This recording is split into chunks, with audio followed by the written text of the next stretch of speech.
Hello everyone, welcome back to my YouTube channel pregnancy care with Nisha. और आज की video में हम बात करेंगे कि एक्टोपिक प्रेगनेंसी क्या होती है, एक्टोपिक प्रेगनेंसी किसे कहते हैं और उसके क्या क्या इलाज होते हैं।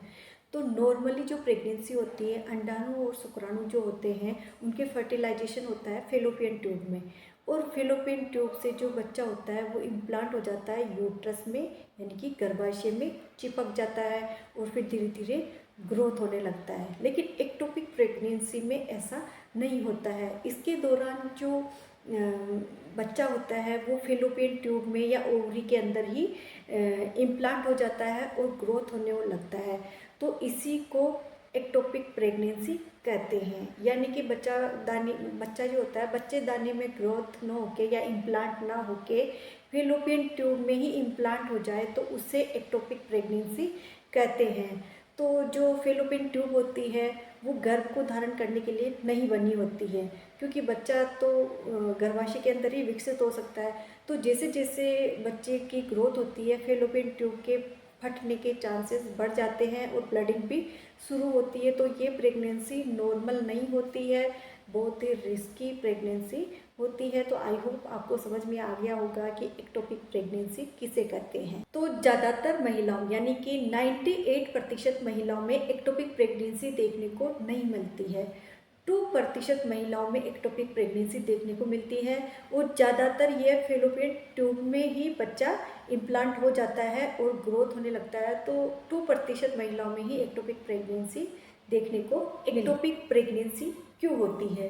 क्या होता है कि जब अंडाणु और शुक्राणु फेलोपियन ट्यूब में फर्टिलाइज होते हैं तो फेलोपियन ट्यूब का कार्य होता है उस फर्टिलाइज अंडे को यूट्रस तक पहुंचाना, गर्भाशय तक पहुंचाना। लेकिन कभी कभी फेलोपियन ट्यूब जो है वो अपना कार्य नहीं कर पाती, यानी जो यूट्रस होता है उसके दोनों तरफ जो नलियाँ होती है उनके अंदर ही बच्चा इम्प्लांट हो जाता है और धीरे धीरे ग्रोथ होने लगता है। वो कम से कम 4 से 8 हफ्ते तक ग्रोथ होता है और फिर बाद में अंदर ही रेप्चर हो जाता है। कैसे पता लगेगा कि एक्टोपिक प्रेगनेंसी है या नहीं है? तो कभी कभी क्या होता है कि पेशेंट के जो एब्डोमिनल में जो पेन होता है वो बहुत पेन होने लग जाता है। उसके अलावा कभी कभी ब्लडिंग भी शुरू हो जाती है, या फिर कभी कभी आपको लगे कि नहीं, मतलब कोई दिक्कत नहीं है, नॉर्मली जैसे प्रेगनेंसी होती है वैसे सब कुछ ठीक ठाक है।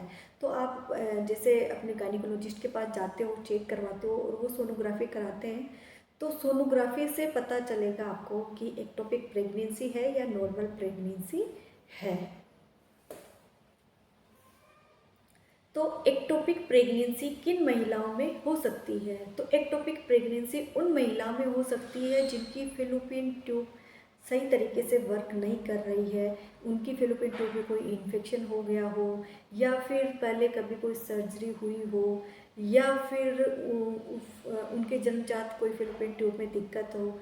उसके अलावा अगर हम बात कर रहे हैं तो जिनमें एक बार एक्टोपिक प्रेगनेंसी हो जाती है तो उनमें दोबारा भी एक्टोपिक प्रेगनेंसी होने के चांस होते हैं। बात करते हैं कि एक्टोपिक प्रेगनेंसी में ट्रीटमेंट किस तरीके से किया जाता है।